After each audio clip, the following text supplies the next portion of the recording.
بسم اللہ الرحمن الرحیم اعوذ باللہ من الشیطان اللعین الرجیم بسم اللہ الرحمن الرحیم وبہ نستعین وہو خیر ناصر ومعین الحمدللہ رب العالمین وصلی اللہ علی محمد وآلہ الطیبین الطاہرین المعصومین۔ ہماری گفتگو کتاب المقاصد کے دوسرے حصے کتاب البیع کے مباحث میں جاری ہے، اور آج کے اس درس کا عنوان کاشفہ کے اقسام کے درمیان ثمرات کا بیان ہے۔ اس اعتبار سے آج کے ہمارے اس اہم درس کے جو مطالب ہیں ان میں سے اہم مطالب میں سے ایک کشف حقیقی کی دو قسم کے ثمرات کو بیان کرنا، اور پھر کشف حقیقی اور حکمی کے ثمرے کو بیان کرنا، اور پھر کشف حکمی کا معیار جو آج کے اس درس کے اندر بیان کرنے جا رہے ہیں۔ تو کلاً کشف حقیقی اور حکمی ان کے جو ثمرات ہیں وہ آج کے اس درس کے اندر بیان ہوں گے۔ چلتے اپنے پہلے عنوان کی طرف کہ جس میں ان ثمرات کو بیان کرنے کے لیے اس طرح سے آغاز کرتے ہیں کہ بقی الکلام فی بیان ثمرت بین الکشف باحتمالاتہ والنقل، کہ گفتگو باقی رہتی ہے ثمرے کے بیان میں کشف کے تمام احتمالات کے ساتھ اور نقل کے درمیان، یعنی کشف و نقل کے درمیان، البتہ کشف کے تمام احتمالات کو نظر میں رکھتے ہوئے کہ کشف احتمالات ہی جس میں کشف کے حقیقی کے دو قسم کے کشف حقیقی کا ایک قسم جس میں خود اجازت شرط ہے، کشف حقیقی کا دوسرا قسم جس میں وصف انتزاعی شرط ہے تعاقب اور لحوق کی صورت میں، اور پھر کشف حکمی کی تیسری صورت کشف کے اندر، اور پھر نقل کی یہ صورت۔ ان کے ثمرات کو بیان کرنے کے لیے آغا فرماتے ہیں کہ فنقول، ہم یہ کہیں گے کہ اما الثمرۃ علی الکشف الحقیقی، کہ جو ثمرہ ہے کشف حقیقی کی صورت میں کس کے درمیان، یعنی کشف حقیقی کی صورت میں ثمرہ کن دو چیزوں کے درمیان، فرماتے ہیں کہ بین کون نفس الاجازت شرطن، اس بات میں کہ خود اجازت شرط قرار پائے، یعنی اجازت شرط متاخر قرار پائے، وَقَوْنِ شرط تعقب العقد بہا وَلُحُوقَهَا لَهُ، اور یہ کہ شرط جو ہے وہ تعقب عقد بالاجازہ ہو، یعنی عقد کے پیچھے اس اجازے کا آنا، عقد سے اس اجازے کا لاحق ہونا، یہ تعقب اور لحوق کا جو انتزاعی عنوان ہے یہ شرط ہے۔ تو یہاں پر ایک طرف سے آپ نفس اجازے کو شرط قرار دیتے ہیں کشف حقیقی کی صورت میں، ایک مرتبہ آپ تعقب اور لحوق کو شرط قرار دیتے ہیں ایک وصف انتزاعی کی صورت میں۔ ان دونوں کے درمیان ثمرہ جو ہے وہ کہاں پر ظاہر ہوتا ہے؟ اس ثمرے کو بیان کرتے ہوئے آگا فرماتے ہیں کہ فقد یظہر فی جواز تصرف کل منہما فی من انتقل الیہ بانشاء الفضولی اذا علم اجازت المالک فیما بعد، فرماتے ہیں کہ کبھی ظاہر ہوتا ہے یہ مطلب، یعنی جو ہے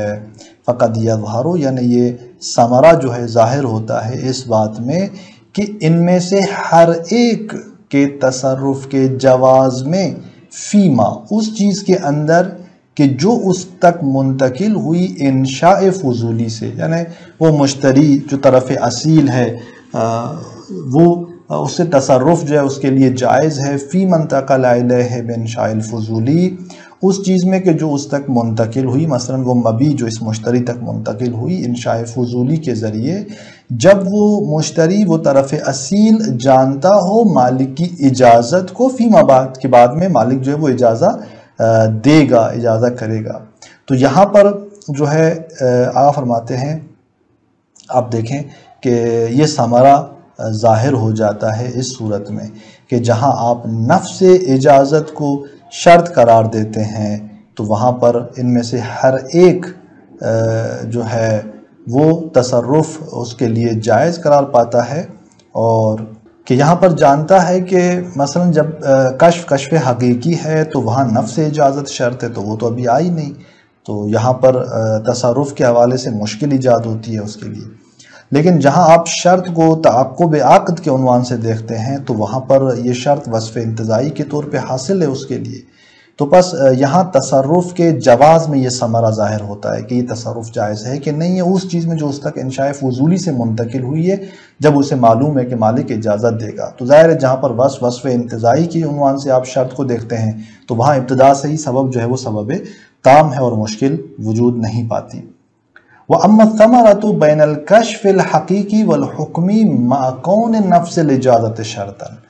اور پھر وہ ثمرہ کہ جو کشف حقیقی اور حکمی کی صورت میں ہے، یعنی ایک طرف سے کشف حقیقی ہے اور دوسری جانب سے کشف جو ہے وہ کشف حکمی ہے، مَعَ كَوْنِ نَفْسِ الْإِجَازَةِ شَرْطًا،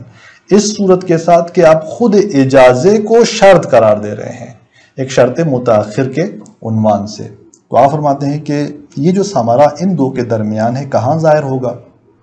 یظہر فی مثل ما اذا وطع المشتری الجاریۃ قبل اجازت مالکہا فاجاز۔ تو اس کا آغا فرماتے ہیں کہ یہ جو ثمرہ ہے ایک طرف سے کشف حقیقی ہے اور دوسری جانب سے کشف حکمی ہے، اور جہاں اجازت کو آپ شرط قرار دیتے ہیں، یہ ثمرہ جو ہے وہ واضح ہوتا ہے، ظاہر ہوتا ہے فی مثل ما اذا وطع المشتری الجاریہ قبل اجازت مالکہا فاجاز، کہ جہاں پر وہ شخص مشتری طرف اصیل جس کی طرف وہ مبی جاریہ کے عنوان سے منتقل ہوتی ہے، وہ وطی کرتا ہے اس کے ساتھ مالک کی اجازت سے پہلے، اور پھر بعد میں آ کر وہ مالک اس معاملے فضولی کو اجازت دیتا ہے۔ تو یہاں پر آپ دیکھیں کہ اس صورت میں فَإِنَّ الْوَطْعَ عَلَى الْكَشْفِ الْحَقِيقِ حَرَامٌ ظَاهِرًا، اگر آپ کشف حقیقی کو مد نظر رکھتے ہیں تو ظاہری صورت میں یہ وطی جو ہے وہ حرام ہے، لِأَصَالَةِ عَدَمِ الْإِجَازَةِ، چونکہ یہاں پر اصل کیا ہے؟ اصل عدم اجازت ہے کہ مشتری نہیں جانتا کہ مالک بعد میں اجازت دے گا یا نہیں دے گا۔ تو اس صورت میں آغا فرماتے ہیں کہ اصل کیا ہے؟ اصل عدم اجازت ہے، اور حلال واقعاً، واقع میں یہ حلال ہے یہی وطی لِكَشْفِ الْإِجَازَةِ عَنْ وُقُوعِهِ فِي مِلْكِهِ، جب آپ جو ہے اس کو اس عنوان سے دیکھتے ہیں کہ اجازہ کاشفہ ہے، اور اجازے کا کاشفہ ہونا کس چیز سے کشف کر رہا ہے؟ یہ اجازہ کشف کر رہی ہے کہ عَنْ وُقُوعِهِ فِي مِلْكِهِ، کہ وہ واقع ہوئی ہے وطی خود اس مشتری کی جو ہے ملکیت میں، چونکہ کاشفہ یعنی عقد زول من حین العقد جو ہے وہ مؤثر ہے، جب اس وقت سے مؤثر ہے تو یہاں پر آپ فرماتے ہیں کہ یہ وطی اسی کے ملکیت میں واقع ہوئی ہے۔ بس اگر اجازہ جو ہے وہ کاشف حکمی ہو تو وطی جو ہے ظاہراً اصل عدم اجازے کی عنوان سے حرام ہوتی ہے، جائز نہیں ہوتی، اور واقع کو نظر میں رکھتے ہوئے یعنی عین جاریہ، یعنی اگر آپ کشف حکمی کے قائل ہوتے ہیں تو اس صورت میں ظاہراً حرام ہے، اور واقع میں یہ چونکہ کشف حکمی ہے، عین جاریہ ابھی اس کی ملکیت میں نہیں آئی، لہٰذا اس صورت میں واقعاً یہ حرام ہو جائے گی۔ کشف حکمی کی صورت میں دونوں صورتیں یعنی ظاہراً اور واقعاً دونوں صورتوں میں یہ کیا ہے؟ وطی حرام ہوتی ہے۔ تو یہ ایک ثمرہ جو ہے وہ اس صورت میں ان دو کے درمیان ظاہر ہوتا ہے۔ پھر فرماتے ہیں کہ وَلَوْ أَوْلَدَهَا صَارَتْ أُمَّ وَلَدْ عَلَى الْكَشْفِ الْحَقِيقِ وَالْحُكْمِ، اور اگر جو ہے وہ اسے ام ولد بنا دی، یعنی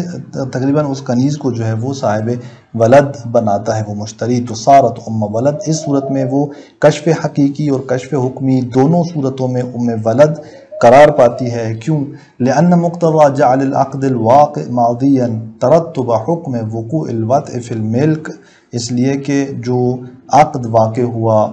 نافذ اور ماضی، اس کا مقتضا کیا ہے؟ اس کا مقتضا یہ ہے کہ وہ حکم جو وقوع وطی فی الملک کا ہے وہ مترتب ہو، اور یعنی چونکہ ملک کے اندر وطی جو ہے واقع ہوئی ہے تو اس کا حکم کیا ہوگا؟ مترتب ہوگا، مقتضا یہ ہے، تو لہٰذا وہ کنیز ام ولد قرار پائے گی۔ اور حکمی میں بھی چونکہ اجازہ کاشفہ ہے تو اس ملک کے یعنی از اول عقد اس ملک کے آثار کو مترتب جانا جائے گا، اور یہ ام ولد ہونا اس کا اسی ملک کے آثار میں سے ایک کیا ہے؟ اثر ہے، تو لہٰذا کشف حقیقی اور حکمی دونوں صورتوں میں وہ کنیز جو ہے ام ولد حساب ہوتی ہے۔ وَيُحْتَمَلُ عدم تحقق الاستیلاد الحکمی، البتہ احتمال دیا جاتا ہے کہ کشف حکمی کی صورت میں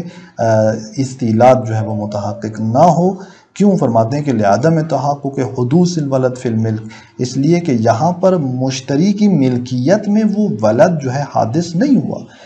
کشف حکمی کی صورت میں ابھی وہ جاریہ اس مشتری کی ملکیت نہیں ہے کہ اس کی ملکیت میں یہ ولد حادث ہوا ہو اور آپ اسے ولد کہیں، تو لہٰذا یہ کہتے ہیں کہ احتمال دیا جا سکتا ہے کہ استیلاء تحقق نہ پائے حکمی کی صورت میں۔ وَإِنْ حُكِمَ بِمِلْكِيَتِهِ لِلْمُشْتَرِي بَعْدَ ذَلِكَ، اگرچہ اس کے بعد کہ جب وہ اجازت دیتا ہے تو حکم کیا جاتا ہے مشتری کے لیے اس کی ملکیت کا، لیکن یہاں پر احتمال موجود ہے کہ ہم استیلاء کے عدم تحقق کے قائل ہو جائیں۔ وَلَوْ نَقَلَ الْمَالِكُ أُمَّ الْوَلَدِ عَنْ مِلْكِهِ قَبْلَ الْإِجَازَةِ فَأَجَازَ۔ اب یہاں پر آپ دیکھیں کہ ایک اور ثمرہ جو یہاں پر واضح ہوتا ہے وہ یہ کہ یہاں اس نے ام ولد بنا دیا اس کنیز کو، اور مالک اس سے پہلے کہ اجازت دے، اجازت سے پہلے اس ام ولد کنیز کو مالک اپنی ملکیت سے منتقل کر دیتا ہے، یعنی ایک اور عقد کے اندر اسے آگے کہیں اور منتقل کر دیتا ہے۔ فَأَجَازَ، اور پھر پلٹ کر اس معاملے فضولی کو اجازت دیتا ہے، اس کو بھی نافذ کرتا ہے۔ تو یہاں پر آپ فرماتے ہیں کہ بطل النقل علی الکشف الحقیقی، یعنی یہاں پر وہ نقل جو اس مالک نے انجام دی ہے اس ام ولد کے سلسلے میں کشف حقیقی کی صورت میں، یہ نقل باطل ہے۔ کیوں؟ اس لیے کہ جب اجازے کو آپ کاشفہ جانتے ہیں تو یہاں پر اجازے کے کاشفہ کا مطلب یہ کہ وہ عقد فضولی از ابتدا من حین العقد مؤثر ہے، لہٰذا وہ کنیز ام ولد مل کے مشتری ہے، نہ اس شخص کی کہ جو اس کو منتقل کر رہا ہے، وہ اس کی ملکیت سے نکل چکی ہے۔ لانکشاف وقوعہ فی ملک الغیر، اس لیے کہ منکشف ہے یہاں پر اس کا وقوع ملک غیر میں، یعنی اس نقل کا وقوع ملک غیر میں ہوا ہے۔ جب اس نے اس کو منتقل کیا کہیں اور تو گویا دوسرے کی ملکیت کو اس نے جو ہے وہ منتقل کیا ہے۔ ما احتمال کون نقل بمنزلت الرد، البتہ یہاں پر یہ احتمال بھی دیا جا سکتا ہے کہ جب وہ اس ام ولد کو کہیں اور منتقل کرتا ہے تو ہم کیا قرار دیں اس کو، اس نقل کو منزل رد قرار دیں کہ گویا اس نے معاملے فضولی کو رد کر دیا۔ لیکن یہاں بحث یہ ہے کہ اس نے اجازت دیے بعد میں آ کر، تو ہم اس نقل کو رد کی جگہ پر قرار نہ دیں تو یہاں پر کشف حقیقی کی صورت میں وہ نقل باطل ہو جاتی ہے۔ وَبَقِيَ صَحِيًّا عَلَى الْكَشْفِ الْحُكْمِ، جبکہ یہی نقل جو ہے وہ کشف حکمی کی صورت میں آقا فرماتے ہیں کہ باقی ہے، یعنی کشف حکمی کی صورت میں یہ نقل باطل نہیں ہوتی، جبکہ کشف حقیقی کی صورت میں باطل ہو جاتی ہے۔ اس لیے کہ کشف حکمی کی صورت میں آقا فرماتے ہیں کہ وہ جو بیع کر رہا ہے یا مثلا وہ جو آگے نقل کر رہا ہے وہ خود اس کی اپنی ملکیت میں ہے، لہٰذا اپنے مال پر مسلط ہے، اور اس صورت میں اس کی نقل صحیح ہے۔ اور اگر وہ اس صورت میں کہ جب وہ کشف حکمی کے ہم قائل ہوتے ہیں اور اس کی نقل درست قرار پاتی ہے اور پھر وہ آگے اس کو منتقل کرتا ہے اس چیز کو، تو آپ فرماتے ہیں کہ یہاں پر وہ نقل درست ہے، اور وہ بعد میں اگر اس معاملے فضولی کو اجازت دیتا ہے تو یہ اجازت جو اس کی درست قرار پاتی ہے، اور پھر جب وہ اجازہ کرتا ہے معاملے فضولی کا تو وَعَلَى الْمُجِيزِ قِيمَتُهَا، تو اس صورت میں مجیز پر اس کی قیمت جو ہے وہ واجب ہو جائے گی دینا، چونکہ اس چیز کو تو اس نے نقل کر دیا، قابل تسلیم نہیں ہے، تو اب اس کی قیمت جو ہے اس کا ضامن ہے کہ وہ اس کا بدل یعنی دے اس مشتری کو۔ لأنه مقتضى الجمع بين جعل العقد ماضيا من حين وقوعه ومقتضى صحة النقل الواقع قبل حكم الشارع بهذا الجعل، اس لیے کہ یہ مقتضا ہے اس جم کا، یعنی ہم جو کہہ رہے ہیں کہ مجیز پر اس کی قیمت لازم ہے، یہ مقتضا ہے اس جم کا کہ جو دو حق کے درمیان جم ہے در واقع، بین جعل العقد ماضیا من حین وقوعہ، ایک طرف سے عقد کا ماضی اور نافذ قرار پانا، من حین وقوع عقد، کہ جب آپ جو ہے وہ اجازہ دیتے ہیں تو یہ اجازہ جو ہے کاشفہ ہے، یعنی عقد اس حین وقوع سے نافذ ہے۔ وَمُقْتَضَى صِحَّةِ النَّقْلِ الْوَاقِعِ، اور پھر اس نقل کا صحیح قرار پانا جو واقع ہوئی ہے، جو اس کا مقتضا ہے، ان دونوں کے مقتضا کا جو ہے یہی ہے کہ اس پر قیمت دینا واجب ہے، ادا کرنا۔ وَمُقْتَضَى صِحَّةِ النَّقْلِ الْوَاقِعِ قَبْلَ حُكْمِ الشَّارِعِ بِهَذَا الْجَعْلِ، اور اس نقل کی صحت کا مقتضا جو نقل واقع ہوئی ہے اس جعل کے حوالے سے شارع کے حکم سے پہلے، عقد نافذ ہے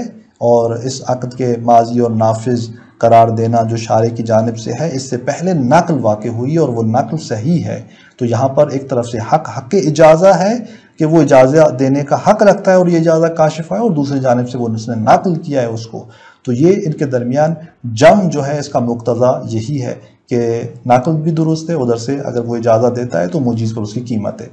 کما فی الفسخ بالخیار ما انتقال متعلقہ بنقل لازم، جیسا کہ خیار کے ذریعے فسخ کی صورتحال ہوتی ہے کہ جب اس کا متعلق جو ہے وہ نقل لازم سے منتقل ہو جائے، یعنی جہاں پر بائع جو ہے وہ خیار رکھتا ہے، مشتری اس متعلق فسخ یعنی جس چیز کو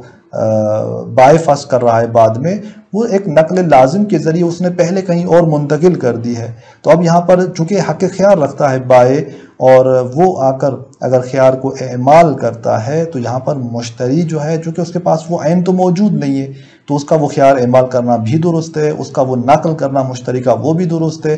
دونوں کو جب ہم کریں گے تو یہاں پر آپ فرماتے ہیں کہ مشتری پر کیا لازم آتا ہے کہ عین جو ہے وہ بدل کی صورت، اس کا عین کا جو بدل ہے مثلی یا قیمی جو بھی ہو وہ اس بائع کے حوالے کرے۔ تو تنظیر مثال ہمارے پاس یہاں پر موجود ہے اس طرح سے۔ اور یہاں پر البتہ کشف حکمی کا ضابطہ بھی تھا جس کو بیان کرنا تھا، انشاءاللہ اگلے درس کے اندر کشف حکمی کے ضابطے کو ہم بیان کرتے ہیں، اور اس کے بعد جو نماعات ہیں وہ یہاں پر بیان کریں گے کہ اس کشف حقیقی اور نقل کے درمیان جو ثمرات پائے جاتے ہیں وہ ثمرات کیا ہیں، اس مطلب کو اگلے درس کے اندر ہم بیان کرتے ہیں۔ والسلام علیکم ورحمۃ اللہ وبرکاتہ۔